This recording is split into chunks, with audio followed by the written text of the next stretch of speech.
So our 2-bedroom condominium floor plan has come along quite nicely, and we're almost done, but we have some small finishing touches to complete.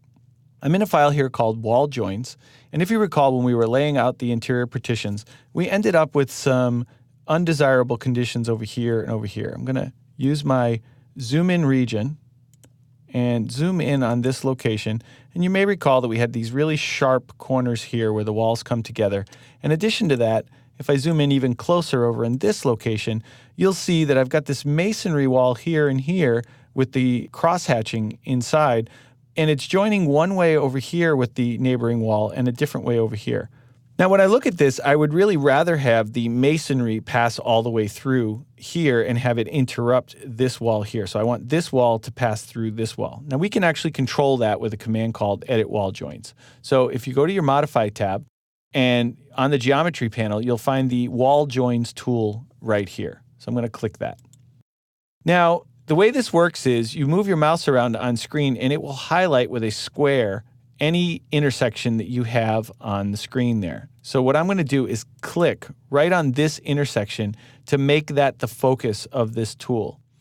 That will activate the configuration options here on the options bar.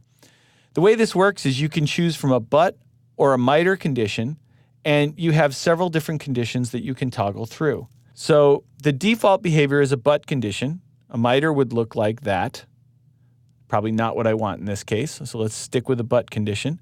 And each time I click next or previous, it will toggle through the available options. So all I need to do to get the condition I'm after is click next until it displays the way that I like.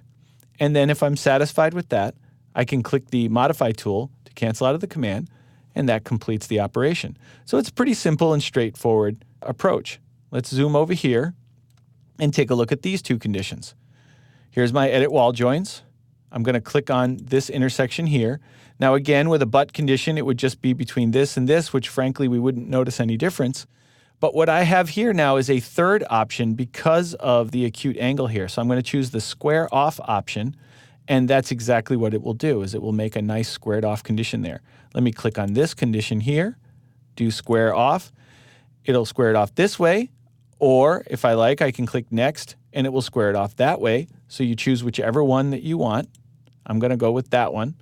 And then when I'm satisfied, I click the Modify tool, and that completes the wall join edits. So editing wall joins is a pretty simple process to undertake. You just simply click the wall join tool, you apply the focus to the intersection that you want to clean up, and then you use the next and previous options and the other options in the options bar to decide what condition you're after.